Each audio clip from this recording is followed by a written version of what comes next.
खूनी कुआं। सीमा गर्मियों की छुट्टियों में अपनी नानी के गांव आई थी। सीमा नानी के घर पहुंचने के बाद अपनी नानी के पैर छूती है और उनसे आशीर्वाद लेती है।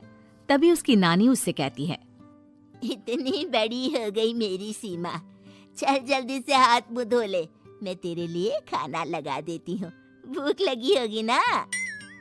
हाँ नानी, भूख तो लग रही है मुझे, आपके हाथ के बने हुए पीले दाल और चावल खाने की। कितना टाइम हो गया है मुझे आपके हाथ का बना हुआ दाल चावल खाए हुए। तू तो नौकरी में व्यस्त थी, तो तुझे कहाँ से टाइम मिलेगा अपनी नानी के लिए? और जब इतने टाइम बाद आई है तो ज्यादा टाइम के लिए रुक कर जाएगी तू। हाँ नानी, इस बार पूरे 2 महीने के लिए आई हूँ। सीमा की नानी अंदर जाकर उसके लिए खाना बनाने लगती है। सीमा कमरे में अकेली होती है, तभी उसे किसी औरत के रोने की आवाज सुनाई देती है। वो कभी खिड़की से बाहर झांकती है तो कभी दरवाजे से बाहर झांकती है। उसे समझ में नहीं आ रहा होता है कि आखिर रो कौन रहा है। तभी नानी खाना लेकर आ जाती है। वो अपनी नानी से कहती है, नानी, कोई औरत रो रही है क्या? मैं जब से यहाँ आई हूँ तब से मुझे यहाँ किसी औरत की रोने की आवाज आ रही है। हे भगवान, कहीं ये वही तो नहीं? बोलो ना नानी। अरे कोई नहीं रो रहा, ये तेरे मन का वहम है। और तू ना अब खाना खा ले, ज्यादा यहाँ वहाँ की बातों में ध्यान मत दिया कर। जल्दी से खाना खा और फिर मेरे साथ आ जा मेरे कमरे में, दोनों बैठकर खूब सारी बातें करेंगे।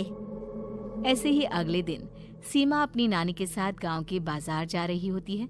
उसी रास्ते में फिर से किसी औरत के रोने की आवाज आती है। वो अपनी नानी से कहती है,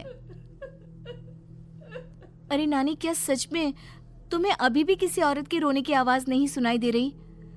मुझे किसी औरत की बहुत बुरी तरीके से रोने और चीखने की आवाजें आ रही है। मैं बहुत परेशान हूँ नानी, आखिर ये कौन है?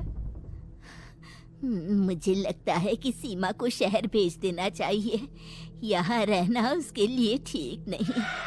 नानी बोलो ना, आप चुप क्यों हो जाती हो? सीमा, तू घर चल, मुझे तुझसे बहुत जरूरी बात करनी है। नानी सीमा को घर ले आती है और सीमा से कहती है, सीमा, कल सुबह तू शहर वापस चली जाएगी। अरे अचानक? आखिर क्या बात है नानी, आप मुझे ऐसे जाने को क्यों कह रही हो? मैं बस जो कह रही हूँ उस पर ध्यान दे। तू कल सुबह यहाँ से चली जाएगी, और ये बात मैं कोई मजाक में नहीं बोल रही। तू कल जाएगी तो मतलब जाएगी। अरे नानी, चली जाऊंगी मैं, ठीक है, पर आखिर बात क्या है ये तो बता दो। मम्मी से कोई बात हुई है या फिर मुझसे कोई गलती हुई है जो तुम मुझे अचानक से जाने के लिए बोल रही हो? देख सीमा, रात बहुत हो चुकी है और मुझे इस बारे में कोई बात नहीं करनी। चल, अब चल के मेरे साथ सो जा। सुबह की बस पकड़कर तुझे शहर भी तो जाना है। सीमा को अपनी नानी का ऐसा व्यवहार देखकर बहुत ही अजीब लगता है। उसे कुछ समझ में नहीं आ रहा होता है कि आखिर उसकी नानी उसे अचानक से गांव छोड़कर जाने के लिए क्यों कह रही है। ये सारी बातें सोचते सोचते सीमा की आंख लग जाती है और वो अपनी नानी के साथ सो जाती है। ऐसे ही आधी रात को सीमा को फिर से किसी औरत की रोने की आवाज सुनाई देती है। वो उस औरत की आवाज सुनकर बार बार करवटें बदल रही होती है और तभी उसे सपने में भी एक अजीब सी औरत की परछाई दिखाई देती है, जो इतना चीख चीख कर रो रही होती है कि सीमा डरकर उठ जाती है। वो पूरे पसीने पसीने हो रही होती है।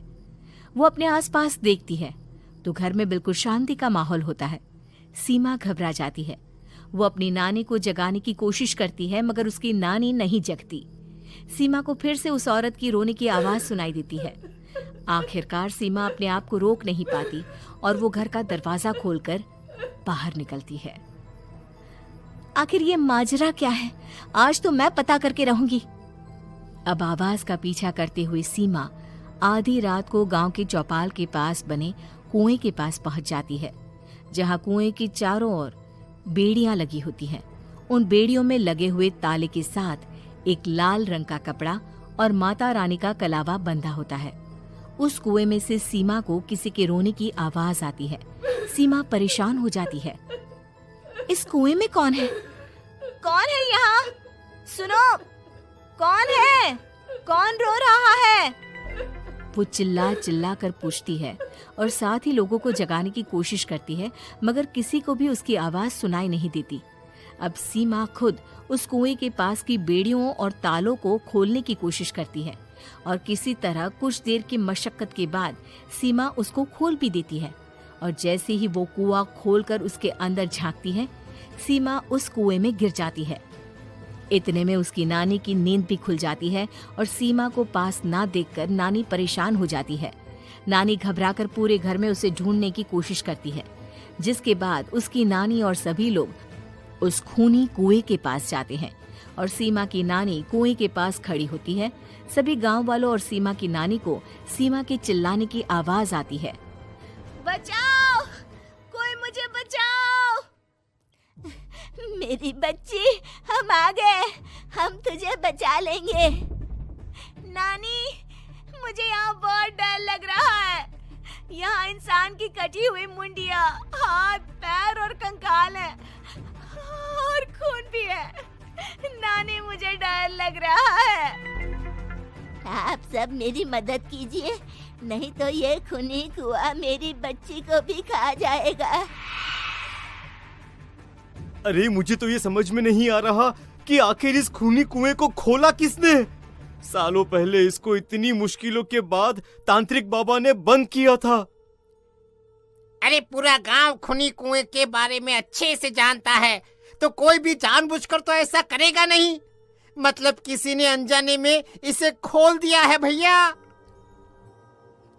सीमा को इस बारे में मालूम नहीं था और जब से वो यहाँ आई थी तभी से उसे किसी औरत के रोने की आवाजें भी सुनाई दे रही थी। कहीं सीमा ने ही तो उसे नहीं खोला। अगर ऐसा है तो फिर सीमा का बचना बहुत मुश्किल है। वहीं कुएं के अंदर सीमा रोते हुए बैठी होती है कि उसे आवाज सुनाई देती है जो कुएं के बाहर खड़े गांव वालों में से किसी को सुनाई नहीं देता। आज सालों के बाद मुझे ताजा खून मिलेगा। तेरा खून पीकर आज मैं अपनी प्यास बुझाऊंगा।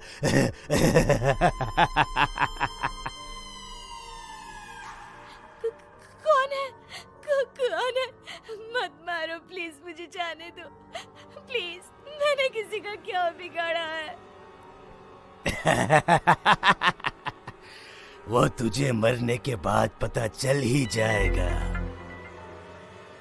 जितने में गांव वाले और सीमा की नानी कुछ सोच पाते, उतने में उन्हें सीमा के चिल्लाने की आवाज आती है और अगले ही पल सब शांत हो जाता है। क्या हुआ? सीमा, मेरी बेटी। माफ करना बहन, लेकिन अब सीमा वापस नहीं आएगी। हमें एक बार फिर से कुएं को बंद करना होगा। गांव वाले तभी तांत्रिक को बुला कर लाते हैं।